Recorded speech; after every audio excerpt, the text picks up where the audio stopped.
I want to introduce Dritan Kallamata, is his last name. We won't hold that against him.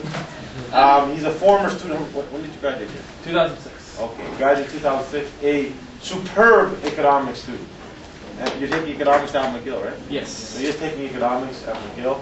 And he's running for a competition called Canada's Next Great Prime Minister. And it's, yeah, I guess you'll explain it maybe a bit more. I'll explain it now. All right, well, thank you everyone for having me here. Today I'm going to come talk to you, since you guys are in an economics class, I'll talk to you about the economic portion of my platform. I am proposing a negative income tax, which, as I noticed from the door of every single class that Mr. Nicolatis teaches, there's a picture of Milton Friedman right there. He didn't come up with it, but he's very credited for pushing it forward in the United States. But first I want to talk about the current system, which I believe is broken. There are several reasons for it. One is the credits. Another bit of a wake-up call was the recent election.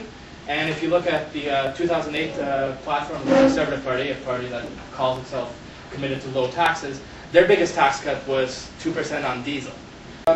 Over the past couple of years that we've seen the cuts, the income taxes, which most economists agree is the best tax to cut, we've seen modest cuts in that. So with this huge complicated problem that we have, all the while we're not really addressing the issue of poverty.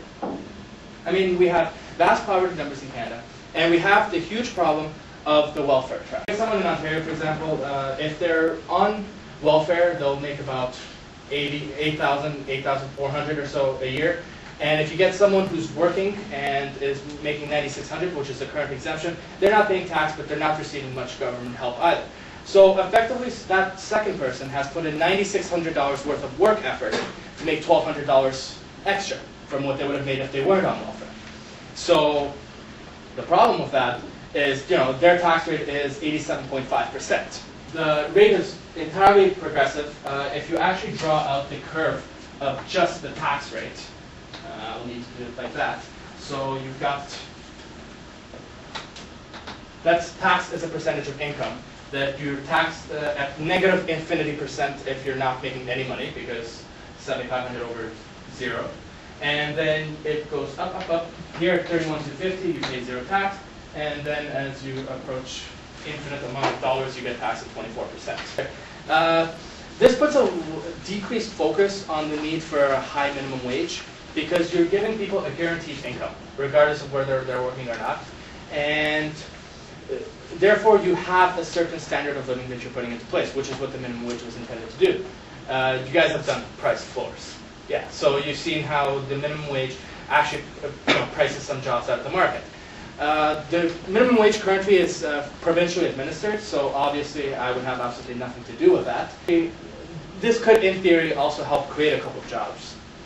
An example of how the minimum wage actually does price a lot of jobs out of the market is if you look at the Canada Student Jobs Program, it's designed around this entire concept, where it's basically the federal government, it says to companies that if you hire students over the summer, we'll pay half their wages. This $7,500 is not meant to be a living wage per se, but it's meant to be a wage that, combined with minimal work effort, will become a living wage. Just a note on flat tax rates. In 2001, in Russia, they implemented a flat tax rate of 13%. Before that, they had a graduated three-step system, which at the highest level had about 30%. And since implementing a flat tax rate of 13%, they increased their tax revenue 25.2% in their first year, 24.6% in their next year, and 15.2% in the third year, representing a 79.7% increase overall in tax revenue, all of these adjusted for inflation. It was pretty impressive. The reasons why that they cite for this, one of them is tax compliance, and which is a lot easier to administer under this kind of system. You take the 24% directly from paychecks. There should barely be any need for people to file tax returns in April, because a lot of this stuff is automatic. You don't have deductions to worry about. Currently, the government takes your taxes from paychecks, but since we have a graduated system, they have to do estimates of what your income is, how much tax you should owe. So there's always a need at the end to do some sort of final adjustment. The whole idea when we sat down with the policy team is you get people on the right saying we need to cut spending, and you get people on the left saying we need to increase spending. And then when you get these people together to start talking, you talk about shifting spending to more effective means.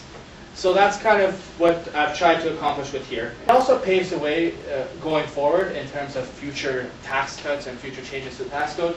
By having just two numbers to work with, $7,500 and 24%, as opposed to 5 numbers that you have now, plus 1,000 pages of credits, you actually can get better and more concrete policy going forward. If the government wants to cut taxes, you can cut the 24%, cut it to 23.5, cut it to something else, and you deliver a fair tax cut across to everyone.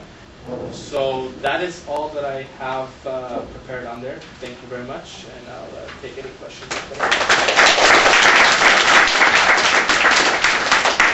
Yes? What about welfare, right? Mm-hmm. Like, saying like somebody who wasn't as educated as other people, right? But they still want to have a job that's like $15 an hour, right? But then they have to hit unemployment where they're getting low rate payments, and then rent is going up.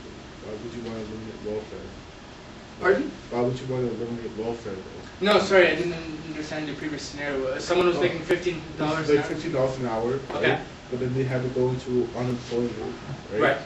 And they're getting a lower wage, and then they have to, then their rent goes up, and the utility costs, if they have any, goes up, right? And that goes up, and they need welfare. Why does welfare need to be eliminated? Well, you're saying that they're going into a job with a lower wage, right? So if they're going into a job with a lower wage, they're not getting much from welfare in the first place, Okay. right? And so they will be getting the $7,500 from this system, though. So that's roughly comparable to what they would be getting on welfare if they were working at a low-wage job. In fact, this might actually be slightly more generous. Okay. Because if you're working and making $4,000 a year, which would probably be very likely with your scenario of a low wage, very few hours, you're not going to make $8,000 from welfare. Okay. So yeah, the $7,500 still have that to fall back on. Right. So, are corporations going to be subject to this thing too?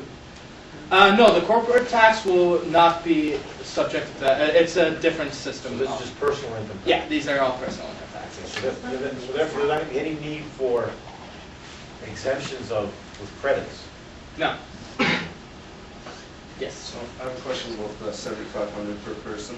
Mm-hmm. So is it, if like there's a family of people, do they only get the $7,500 for one, or does everyone in the family get the $7,500? Everyone in the family above 18, between 18 and retirement, not pursuing first. Yeah, everyone who fits in that criteria gets the $7,500. Yeah. When you say you tax different incomes and like bring them all together, what kind of incomes are you talking about? Well, I think currently, for example, there are a lot of investment stuff is taxed preferentially. Capital gains are taxed preferentially. A lot of other things. If you go on the Government of Canada website, there are tons of incomes that are currently exempt from tax altogether. So you might want to start bringing those in together into the current system, and you can thus lower the tax rate.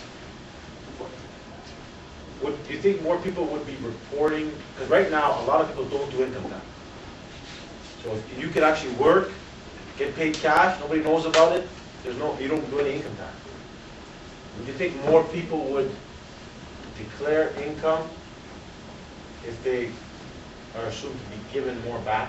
Yeah, the compliance. And also a lot of the people who are currently working for cash are also people who can't live off welfare, but know that if they start working like by proper means, they'll have their welfare scaled back. So, the government is kind of, in a way, forcing them into this really bad situation. But by guaranteeing the $7,500, it's just like, oh, okay, I can keep that, and now I can start working the Another thing to consider is that the worst thing to do in a recession is for people to start panicking, because that makes things worse. And the government has to lead by example on that. The government can't start panicking and then tell people not to panic. So that's right, go out and spend money. So you're actually going to become like Prime Minister of Canada, like ever? Would you like me to? Sure, I'll vote for you. All right, then I'll go. Okay.